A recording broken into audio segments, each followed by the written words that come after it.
All right, welcome Okay. everyone. I am super excited for this chat. We've got Michael Aponte from Candle Romance here. We at Village Craft and Candle have been a huge fan of Michael, and you may have seen some of his stuff on YouTube. We've obviously reposted a lot of his content on our channel. Michael's been a huge supporter of a lot of our new fragrances that we bring out, and he's a great ambassador and someone who helps us out a lot with respects to just trying out different things and posting on his channel and really sharing it with his network. So without further ado, I am super excited to introduce everyone to Michael Aponte from Candle Romance. Michael, Hi, welcome. everyone. Thank you so Welcome. much for having me here. It's an honor for me to meet you and to meet your team. It's been a huge dream of mine to communicate with you guys in Canada. As you know, I'm based here in Portland, Oregon, and I just want to expand my horizons and just say hello to everyone in Canada. Yes, All right. welcome.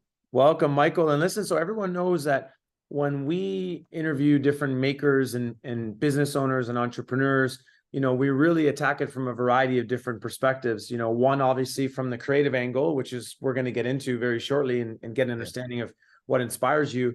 And then because we're so focused on, really helping entrepreneurs grow and drive value for their businesses, regardless of what industry they're in, we really want to kind of learn what does it take for Michael to be a business owner and what drives that passion, behind you and your businesses and all your ventures.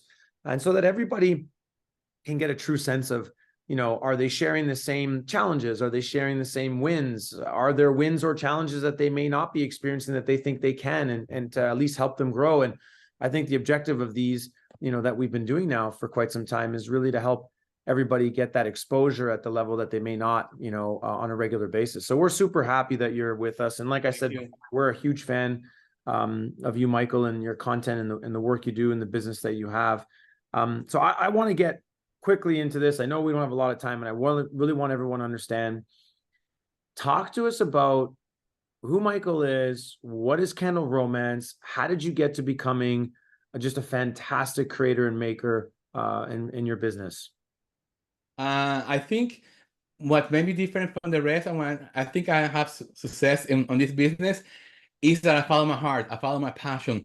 Everybody gets inspired by different things in life, and Right. it's the goal may not be the money, the goal may not be to make people happy. The goal is to make yourself happy.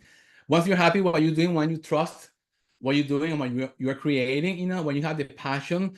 To me, passion is like it's the power of drive of to create, and that's what my motto is on my candle line. I wanted to create something different, something that is not in the market, that I think. And the beginning of Candle Romance, it was something that I wanted to make like the gender fluid candle, which I haven't seen marketed like that no in the market yet, So I wanted to create a candle that it could be either feminine or masculine, bring that energy of love, of inclusiveness, of passion, And I started working with different formulas and mixing oils. And it's just, I came up with my first candle. It's called Hidden Passion in here. And I love it because this one is, it's not even on, but the cold throw and the hot throw and this is amazing. I mean, I don't even have to leave it on. It's up in here and I can get the smell coming, it's just, it's made me so much love. And it took me like 6 months to come up with that formulation, it just kept trying to better yourself. When you believe in something, when you have a vision, just keep trying to make it better, better, better, better, better. My mistake, and I want to share this with all of you guys, is like I wanted to start big. I wanted to start a luxury line, and I wanted to have like the best of the best. And you have to realize you have to start small Mm-hmm. and build from there. And what I've learned and what I want to share with you guys is like start small. I should have started with this size, Mm. but I know I started with this size, and this is a huge difference. You have to make a plan. You have to say, okay, how much is going to cost you to make this candle? Okay, it cost me $12 to make this candle. Okay, and that's without the shipping charges. Shipping charges make it even more expensive. Yeah. So you have to take all that into consideration, and then you start building up because people don't know your name, people don't know who you are. Yeah. So you have to create that create your identity so people will recognize you. Say, okay, so you start selling small and you make an incredible candle, people are gonna want more, you know? So, Yeah. and that's something that I didn't learn until it was too late, you know? Yeah. So right now I have the website, I'm selling 6 different fragrances, you know? I made the other ones also in 8 ounces, you know, instead of 14 ounces. And I also have this size, which is 16 ounces. It is a beautiful candle, but it's very luxurious. It costs a lot of money to make, and it costs a lot of money to ship, and it costs a lot of money to get the packaging done. Okay, Sure. that's Sure. another thing that you don't think about when you're making a candle. Oh, this is gonna sell like hotcakes. But you know what? You have to think about the whole concept. Okay, the label, the materials you're gonna be using, the wick, the testing to make sure that it's really amazing candle. Okay, the shipping charges. You know, it's the packaging, everything you have to take into consideration. Yeah. You know, it's something that you have to learn. You have to make like a step-by-step, you know, list, you know, of things that you're gonna need, and that's something that I didn't do at the beginning. You know, I am a one-man show. Nobody helped me, you know, and for me it was like very learning curve. You know, I had to hire people. I had to spend a lot of money for my retirement fund Hmm. to fund this venture.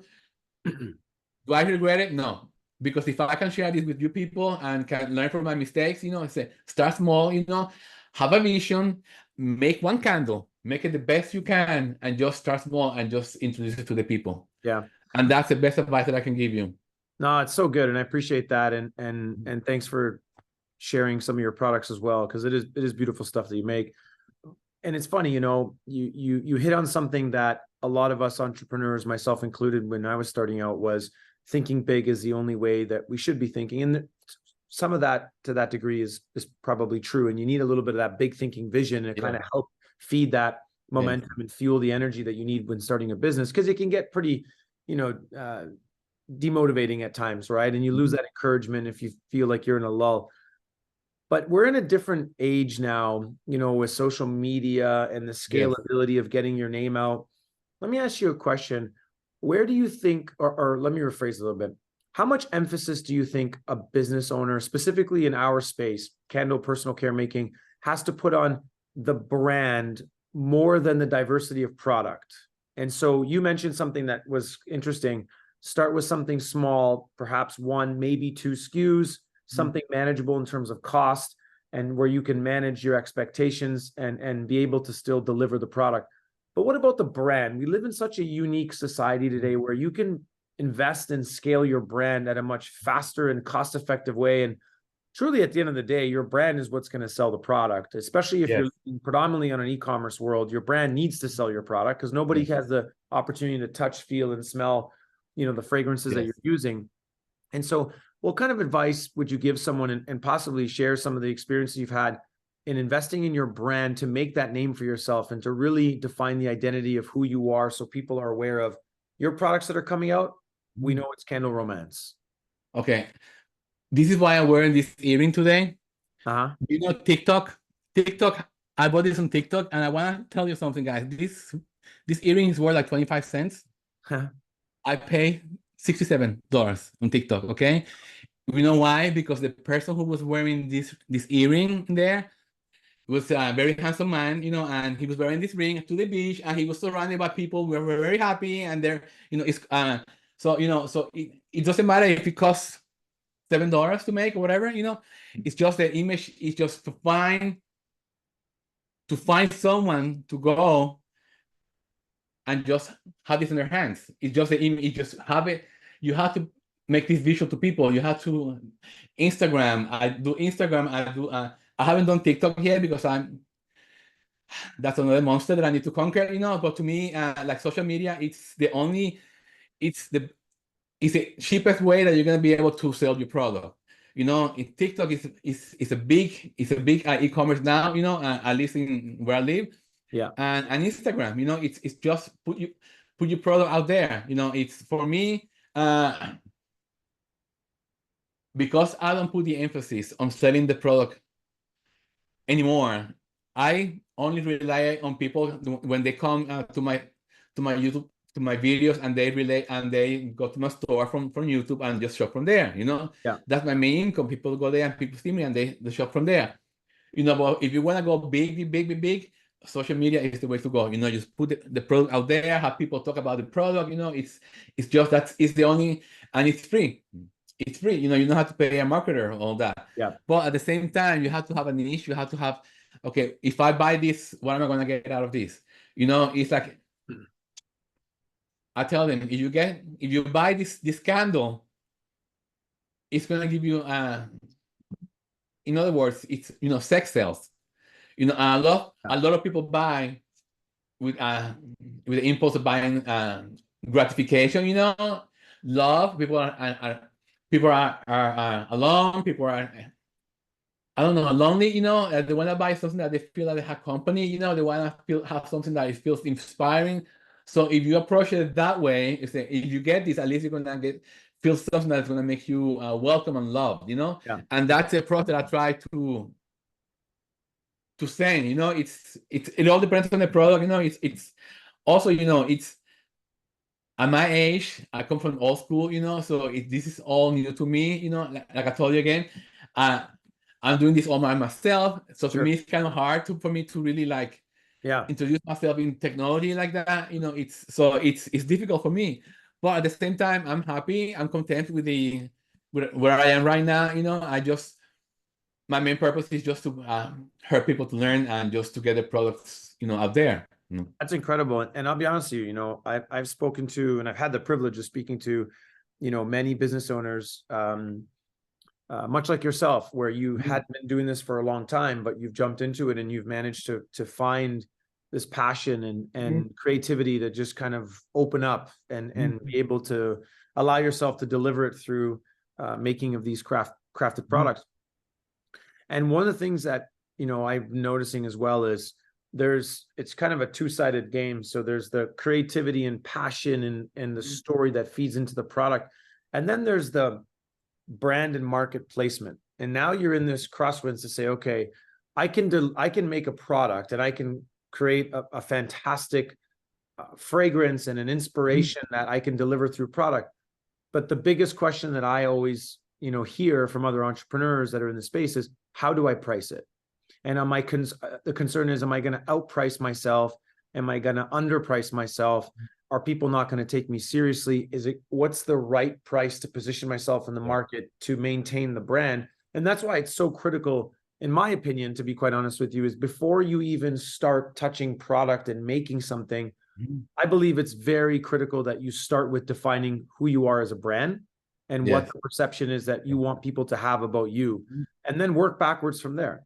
Be able to kind of value engineer it and say, okay, if I'm going to be brand X, which is going to be more on the luxurious end of things with very limited supply of SKUs, if you will, have a very distinct look and feel and stigma to the product, then I'm going to price it this way and be in a market demographic that only buys this type of product at this price.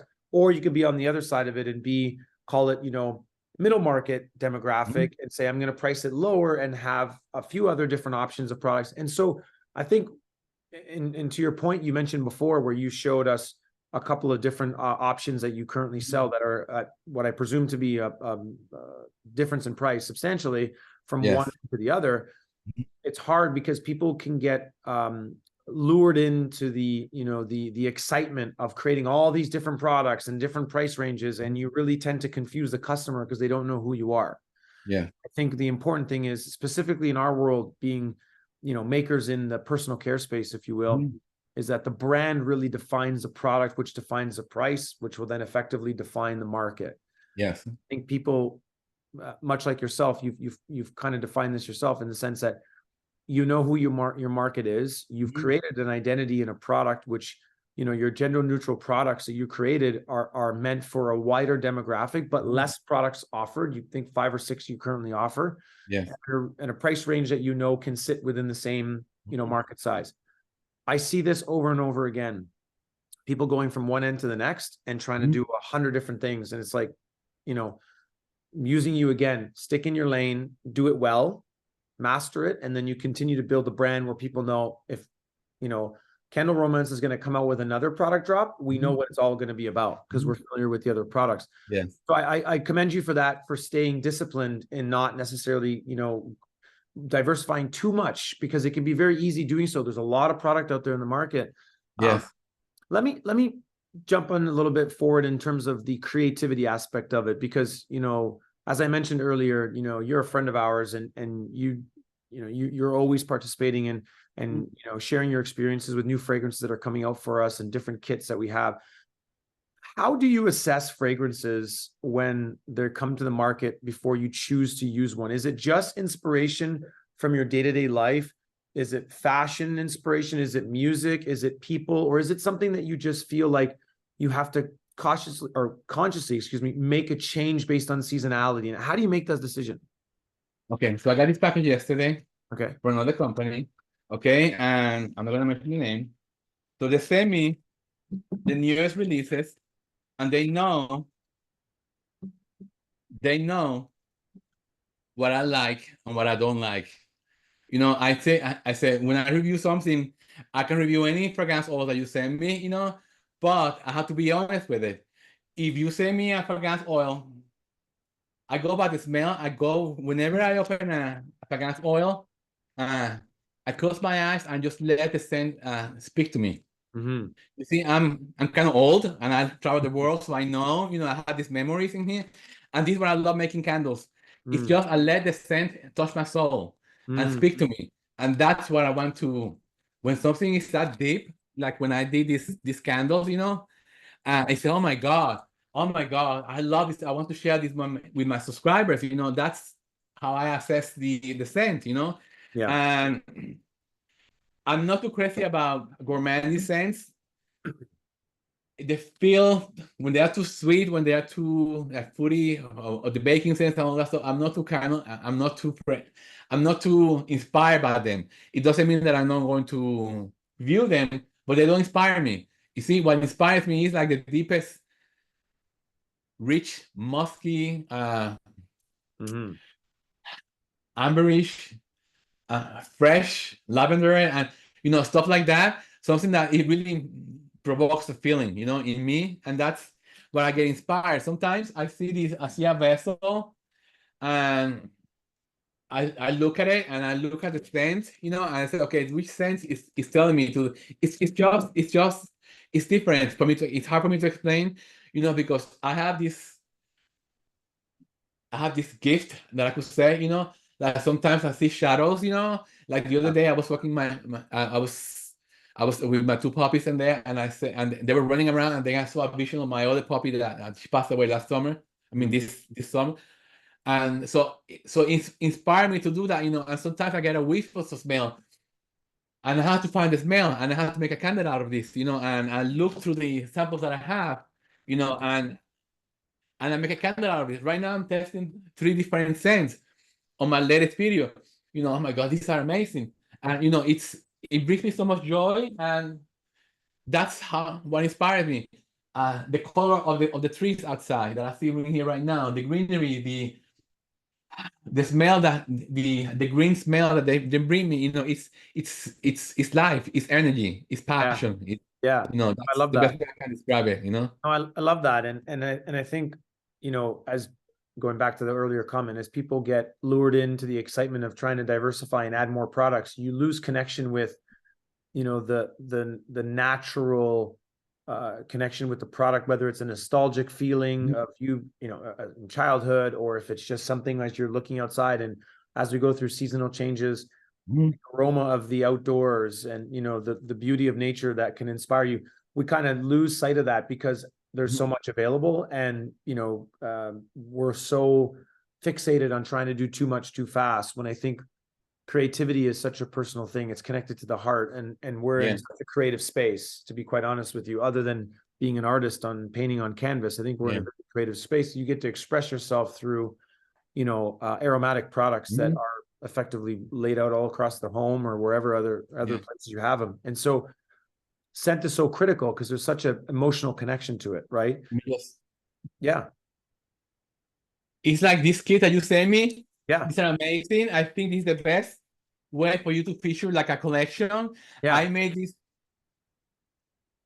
I treasure this like you don't know how much. You know, it's because I like to smell them. I like to take a scent strip that I have in here. You know, it's just like they inspire me so much, and I have them right next to me. You know, and you sent me three of them already, I believe. You know, and I just love them. You know, it's just they intertwine. They're great to blend each other. You know, like this one is wood. Yes, Woodwoods to me is one of my favorite ones. This is the kind of fragrance that I like, you know, kind of a yes, yes. masculine. So I try to blend the masculine with the blossom, you know, or the different scents, you know. It's so I like to blend from this, you know, Nice. so this kit. I highly appreciate, you know, that you sending me this, and I think this is the best idea that you could have. This is something different that I haven't seen people in United States doing, you know, and I Yeah. think it would be a great idea if you keep making this, you know, into different collections. Yeah, no, Mm. we appreciate that. And I think we did that, we've now been running that for quite some time now. Really for the Yeah. purpose of that, Michael, is just exactly what you said is if it's too difficult to commit to a fragrance, then we've created this, these explore kits that really allow you to have, 10 fragrances in a box at 1 ounce each that give you a little bit of a sample size. That is an affordable explore kit Yeah. that effectively gives you 2 bottles for free. It's amazing, you know. It's like the Golden Sun Town. It's really great, you know, and I Yeah. love this Timberlake also. It's really nice. It's Mhm. just it brings all this it brings, you know, I see a picture of me when I take a whiff. It's like a picture of something, a picture That's of a tree. incredible. You know, that comes to me. It's amazing, you That's know. It's incredible. yeah. So Michael, I want to, I don't want to take up too much of your time, and you've been super kind to kind of give me more than what we've done here, which is incredible. But I just want people to hear from you. How do you handle changes in the business, and how do you accommodate that? And ultimately, if you have to shift who you are as a business in terms of the products you're making, the pricing you may have to change, competition in the marketplace, what advice can you give someone that's potentially in this type of circumstance today, as we see, different economic conditions, people looking at maybe choosing to invest in expanding the product line or maybe reducing the product line to just be a little bit more cost effective? What kind of advice can you give someone as we wrap? Well, it's funny because I went through a big change this year. I used to be not affiliated, but very close to a company that went out of business. I don't know if you heard from me. It's called 1617. I don't know No, if you ever heard of it. The owner, she and I used to have a very close relationship, and these are the vessels that I use from them, you know. And now all of a sudden they went out of business. Those were the oils that I used to use. So what am I gonna do? So I said that's a big shift, you know, when all your suppliers are sure, gone. I said you have to start from scratch. You say, oh my God, okay, don't panic, don't panic. I have enough inventory there to last me a while, but it's an opportunity to push yourself, okay, to the next level. Okay, start looking for different options. Maybe this company will be better for me. You know, things happen for a reason. Learn from